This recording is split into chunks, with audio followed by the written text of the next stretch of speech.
Здравствуйте! Вы смотрите передачу «Беседы у камина», и мы продолжаем общаться с настоятелем Староладожского Никольского мужского монастыря игуменом Филаретом. Отец Филарет, здравствуйте! Здравствуйте! Большое спасибо за приглашение. 24 апреля православные верующие встречают Светлое Христово Воскресенье. Праздник Пасхи любим не только в нашей стране, но и во всем православном мире. Расскажите, пожалуйста, о его традициях, обычаях, как встречают Пасху. Пасху, конечно же, ждут все верующие христиане, потому что это вообще смысл нашей христианской веры. Апостол Павел так говорит: если не воскрес Христос, то тщетна наша вера, тщетно упование. Мы всегда говорим, что Светлое Христово Воскресенье – это особый день, потому что в этот день мы вспоминаем, как Господь наш воскрес из мертвых, победил узы смерти. Мы вспоминаем этот день как победа добра над злом, света над тьмою. И действительно, традиций встречать этот праздник очень много. Мы приходим, безусловно, на пасхальное богослужение, мы совершаем крестные ходы, мы приносим на освящение наши пасхальные приношения, которые потом уносим к себе, делимся со своими близкими. Безусловно, традиция – это приветствовать друг друга вот этими уникальными словами, апостольскими словами «Христос воскресе». И много-много чего можно рассказать об этом дне, потому что он вобрал в себя многовековые традиции нашего русского народа. Мы знаем, что, если вспоминаем Русь нашу, было очень много народных традиций, да, традиционно в это время проходили гуляния пасхальные и прочее, прочее. Поэтому, конечно же, мы встречаем Светлое Христово Воскресенье с осознанием того, что Господь рядом с нами, и то, что когда-то произошло в далекой земле от нас за тысячи километров, является средоточием вот всего доброго, светлого, что переживает человек на протяжении всего года. Потому что для многих 1 января Новый год начинается, а для нас, верующих, все-таки от Пасхи до Пасхи мы живем. Ну и многие в этот день радуются, друг друга поздравляют. Безусловно, надо поздравить своих близких, написать СМС или просто позвонить. И, конечно, быть сопричастным вот этому великому событию. Даже незнакомые люди на улицах попадаются, поздравляют со словами «Христос воскресе». Ну, почему бы нет? Конечно, конечно. От наших зрителей продолжают поступать вопросы. Давайте вначале обсудим те, которые связаны со Светлым Христовым Воскресеньем. Я напомню, что благодаря телеканалу «Союз» нас смотрит огромная аудитория, и вопросы нам присылают со всех уголков земли. Скоро мы будем произносить замечательные слова «Христос воскресе, воистину воскресе». Не является ли свидетельством события, описанное в Священном Писании, доказывающее, что Христос воскрес? Это когда Он ослепил Савла на пути в Дамаск. Безусловно, безусловно. Это доказательство. Вообще, доказательств воскресения из мертвых Христа существует несколько, можно сказать. Во-первых, не было, если это все было подстроено, как говорили евреи учениками, то где же тело? Доказательство воскресения Христа – это пустые пелены и пустой гроб, в котором лежало драгоценное тело Христа. И, безусловно, доказательствами Его воскресения мы читаем в Священном Писании, особенно в последних главах, у всех евангелистов, когда Господь является своим ученикам, когда Он, как сказать, поддерживает их, ободряет их. И явление Савлу на пути в Дамаск, он туда направлялся для того, чтобы убивать и гнать христиан, это уже более поздняя такая история, можно сказать, первохристианская история апостольского времени. Безусловно, Господь пребывает, как апостол Павел говорит, в неприступном свете. И этот неприступный свет увидел и ослепил будущего апостола, будущего проповедника христианства. Да, действительно, это является доказательством, еще одним доказательством, что Христос воскрес из мертвых. И живет. И многие зрители интересуются, как же все-таки правильно красить яйца. Скажите, пожалуйста, как правильно украшать яйца на Пасху? Сейчас многие используют наклейки. Скажите, это разрешается или обязательно именно красить? Традиция красить яйца, безусловно, уходит тоже в историю. Мы вспоминаем Марию Магдалину, которая должна была попасть к императору. А к императору всегда люди приходили, принося что-то с собой, дар ему.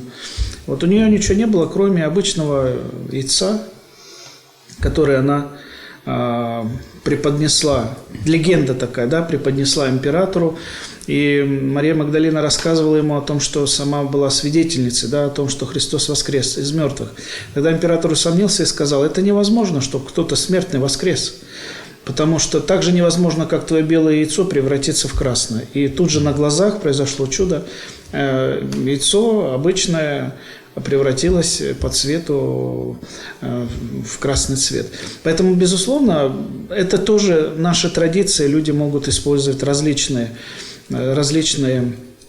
средства, чтобы окрасить. Вообще нужно понимать, что во всем есть своя символика, потому что яйцо – это символ новой жизни.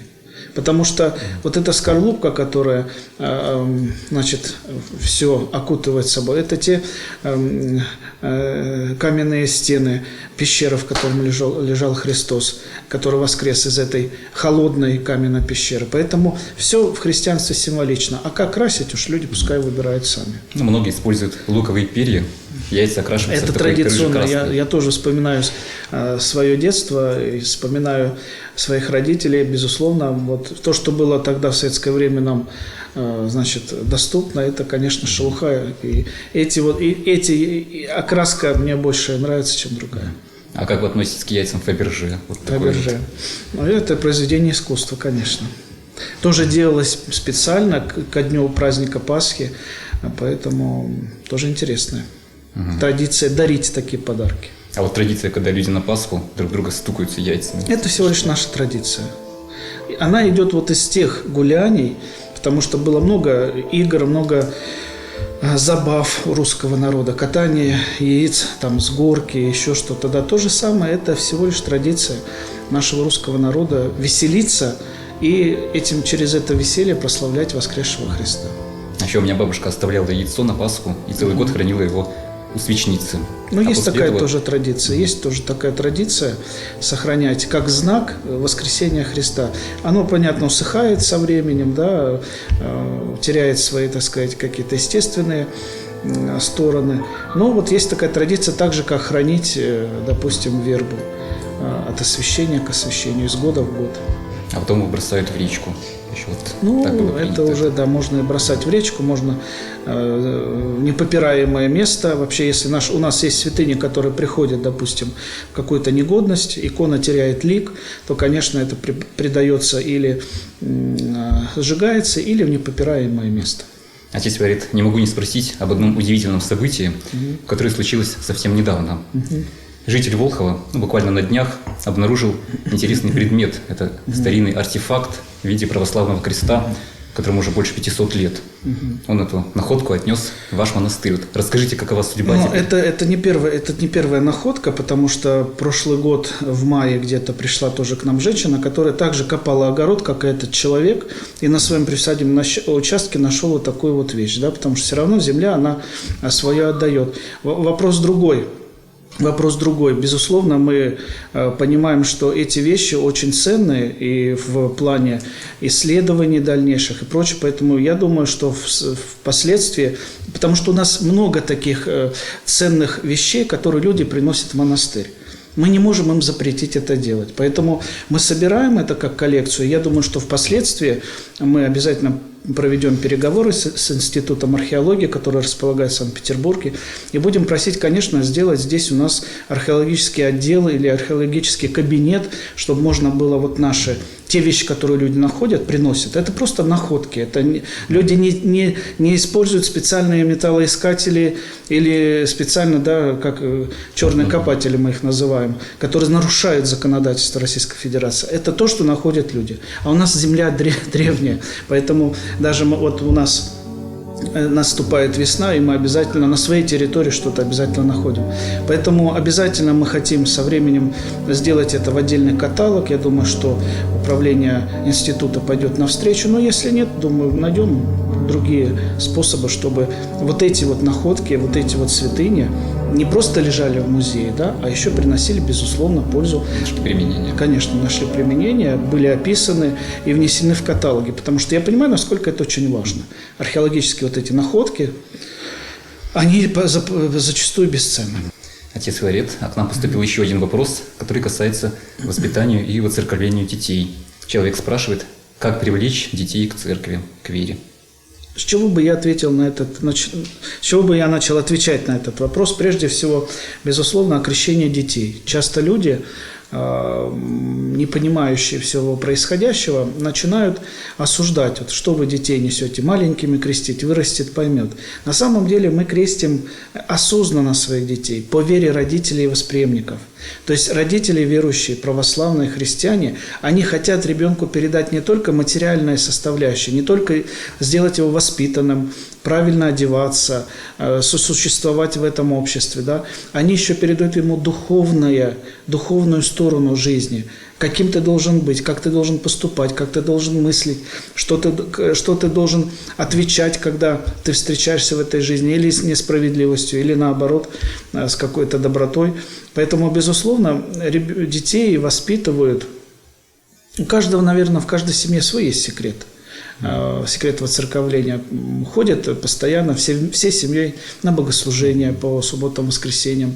Если дети уже начинают подрастать, зачастую их отдают куда? Воскресные детские школы, где они тоже могут общаться со священником или с грамотными православными педагогами, которые много рассказывают о вере, о религии нашей, о Боге, о святых и прочее, прочее. Поэтому, конечно, сам процесс воцерковления, он не очень простой, наоборот, сложный. И даже всегда говоришь родителям, будьте готовы, что ребенок может и отойти от церкви. Потому что бывают внутренние кризисы, которые заставляют иногда самому ребенку что-то пересмотреть. Да? Но не надо этого бояться, потому что те семена, которые будут посеяны родителями, я еще раз хочу сказать, от родителей ребенок научается многому. Как правильно верить в Бога, как правильно поступать, как правильно мыслить. Поэтому, безусловно, даже если будет какой-то кризис юношеского возраста, молодой человек отходит от церкви, ему иногда бывает это скучно, не нужно и неинтересно, потому что другие интересы появляются на горизонте. Вот в этот период, безусловно, молитва родителей должна быть усилена, и, безусловно, ребенок должен быть всегда в поле зрения своих родителей. Никогда нельзя бросать, даже если вот что-то случается подобное. Вот. Но еще раз хочу сказать, опыт и практика показывают, что воцерковление детей, оно не проходит бесследно. Ребенок поздно или рано все равно вспомнит своих родителей, веру своих родителей и вернется назад. Ну, а священники всегда поддержат. А мы всегда поддерживаем, мы всегда, так сказать, на страже, чтобы помочь, поддержать, где-то какой-то совет дать в меру наших сил и возможностей. Вот.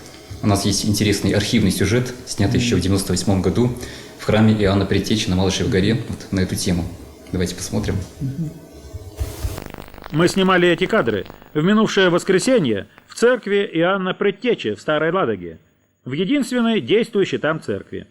О том, что привело сюда в этот день множество прихожан, рассказывает смотритель храма Иосиф Пивник. Служба в храме началась с 1992 года. Но только с появлением здесь отца Евстафия началась реставрация храма как внешнего вида, так и внутреннего интерьера. За это время полностью отреставрирована трапезная, предел Параскевой Пятницы. И вот сегодня мы начинаем службу в Большом храме.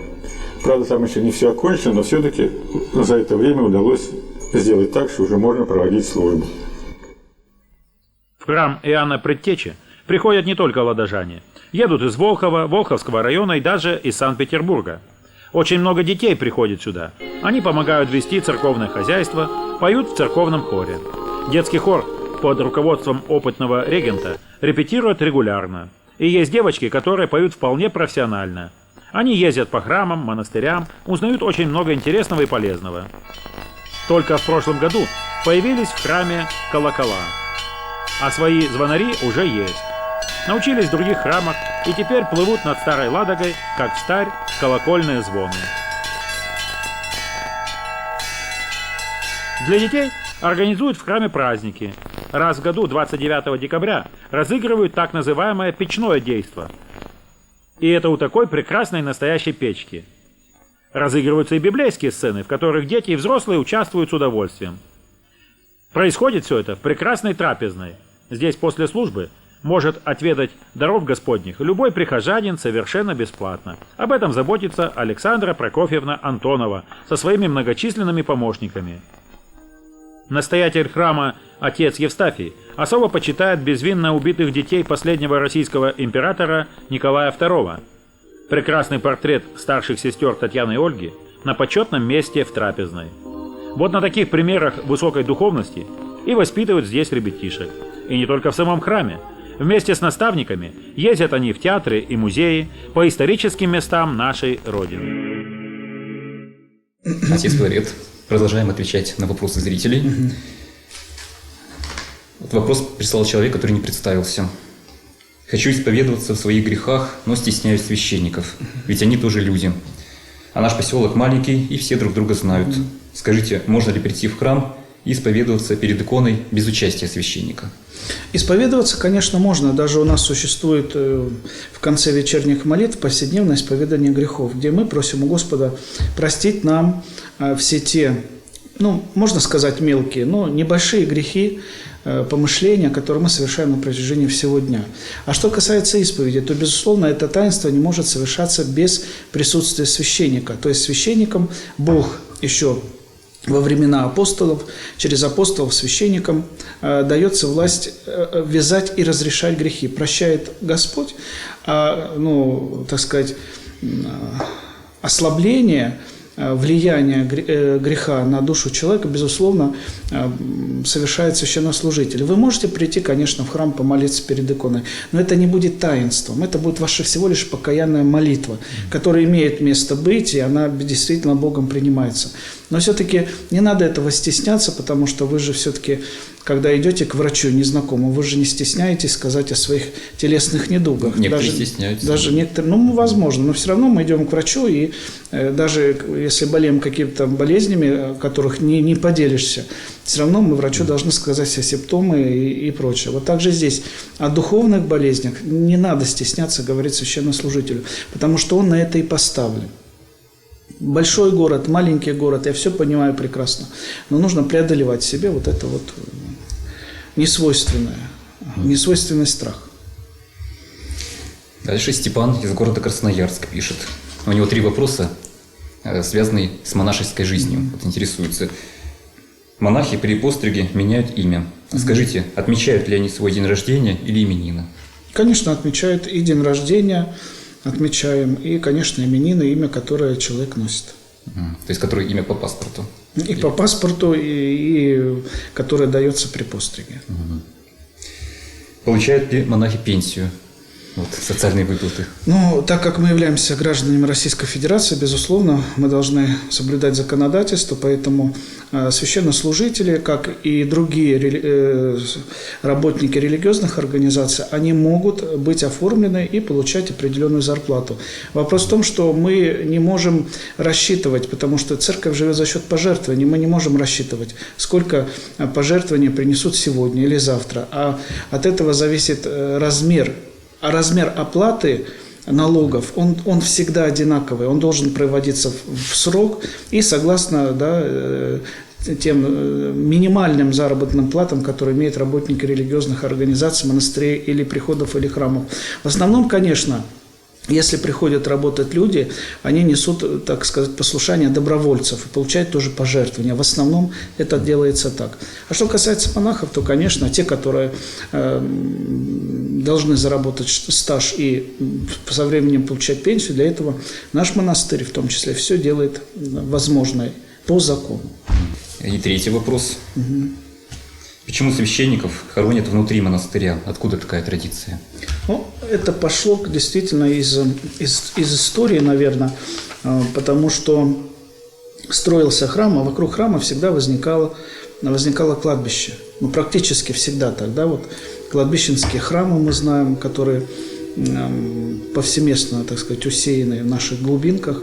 А хоронить на территории монастырей, это то же самое, потому что вообще сегодня мы говорим о необходимости монастырю, как и другим, наверное, обителям, иметь свои участки для братских захоронений, потому что все равно время идет, и поздно или рано, сегодня, к сожалению, наш монастырь не имеет такого участка, но я думаю, что поздно или рано вопрос, конечно, нужно будет решать, чтобы монастырь имел имел вот братское кладбище, куда можно впоследствии хоронить монахов, которые потрудились в обители.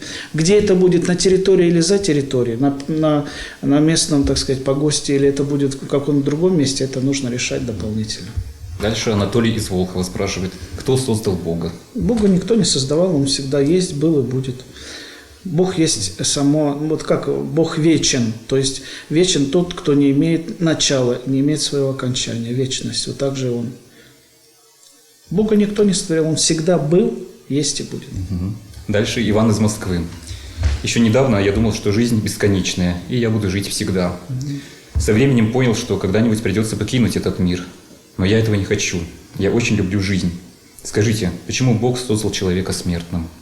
Человек был создан бессмертным существом. А когда первые люди ослушались Бога, ослушались от слова «ослушаться», да, не послушаться, и впустили в этот мир искажение, грех, проклятие, смерть вошли в этот мир благодаря тому деянию, которое сотворили первые люди. В чем заключалось это деяние? Не в том, что они съели там какой-то плод, хотя Бог их предупреждал, не делайте этого, потому что смертью умрете, как только вкусите.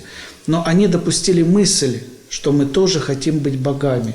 Мы хотим быть, вот, да, как дьявол их искушал. Вот это самое страшное. Когда они только сделали это, когда они отошли от Бога, человек становится смертным существом. Уже тление касается его. А что касается нашей жизни, вот мы всегда говорим и просим, нужно ценить свою жизнь, не проматывать ее, не бесполезно проживать свои дни, а делать так, чтобы жизнь была наполнена смыслом. Каждый день, каждую секунду, минуту, каждое дыхание надо беречь, потому что жизнь есть дар Божий. И, как мы всегда говорим, второго шанса прийти в этот мир у нас никогда не будет. А что касается смерти, перехода из этого мира в другой, это неизбежность, она будет для всех, она никого не обойдет стороной, поздно или рано мы все переселимся, так сказать, да, в Божьи обители, если человек достоин этих обителей будет. Вот. Поэтому мы все должны об этом помнить. Нельзя об этом забывать. Ну, этот человек писал, что он смерти как таковой не боится, но ему не хочется покидать этот мир и выключаться из этой системы. Эта система. Ну, дай Бог, чтобы... Вот, понимаете, еще раз хочу сказать, не надо жить, что будет. Живите сегодня. Вот что есть сегодня, это прекрасно, это настоящее. А то, что будет потом, посмотрим. Отец Валерий, расскажите, пожалуйста, как будут проходить богослужения на Пасху и предпасхальные дни и освящение? Из года в год мы начинаем уже освящать пасхальное приношение в нашем монастыре с 10 часов до 18. Будет дежурный священник, который будет совершать освящение на территории монастыря. В 13 часов в субботу по традиции мы освящаем пасхальное приношение на Малышевой горе в храме Рождества Иоанна Предтечи. Ночное богослужение традиционное 12 часов ночи, с субботы на воскресенье совершается крестный ход торжественный, божественная литургия. И где-то в 2 часа примерно, в 2, полтретьего будет ночное освящение пасхальных приношений. Традиционно люди приходят на службу, а после службы уже освящают то, что они принесли, и потом унесут домой. В самый день Пасхи у нас богослужение начинается в 10 часов, и также после этого богослужения будет уже завершающее освящение пасхальных приношений. И в воскресенье же в 13 часов в церкви Рождества Иоанна Предтечи мы совершаем также освящение пасхальных приношений. Поэтому всех приглашаем, всех призываем разделить радость воскресшего Христа и, безусловно, чтобы эта радостью мы поделились с нашими близкими, чтобы мы не забывали творить добрые дела и даже в такой светлый день. Отец Филарет, к сожалению, время нашей программы подошло к концу. Я вас хочу попросить обратиться к нашим телезрителям в этот замечательный светлый праздник. Дорогие братья и сестры, перед наступающим Днем Светлого Христова Воскресения, безусловно, хочу пожелать каждому из вас милости Божией, радости духовной. Хочу, чтобы Господь утешил всех тех, кто требует этого сегодня, особенно в наше непростое время. Поделитесь радостью в воскресшем Христе с теми, кто находится рядом с вами. Позвоните, кому давно не звонили. И самое главное, конечно же, исполняйте заповедь Божию. друг друга тяготы носите, и так исполните закон Христов. Это апостольская мудрость, но она актуальна и, конечно же, сегодня. С праздником вас, дорогие мои! Огромное вам спасибо за интересную беседу. Время полетело незаметно. А я напомню, вы смотрели передачу «Беседа у камина». Дорогие друзья, присылайте ваши вопросы игумену Филарету через сайт Староладожского Никольского мужского монастыря или страничку Волхов ТВ. На сегодня это все. Всего доброго и до встречи. Со всех краев земли русской едут сюда люди, чтобы оказаться у истока, остановиться, вспомнить наших великих предков и обрести силу, насладиться красотой родных просторов и впустить в сердце покой, войти в храм Божий, прикоснуться к величайшим святыням и наполниться. Приехав сюда однажды, вы обязательно захотите вернуться в это место. Место, где пересекается прошлое, настоящее и вечное.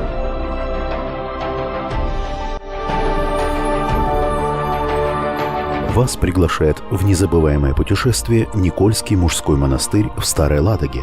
Уникальный паломнический экскурсионный тур выходного дня – это возможность провести время в стенах древней обители, встретиться с настоятелем монастыря, трапезничать с братьями по монастырскому уставу, а также для вас подготовлена экскурсионная программа по обители и храмам Старой Ладоги. Не упустите возможность посетить поистине удивительное место. Место, где пересекается прошлое, настоящее и вечное.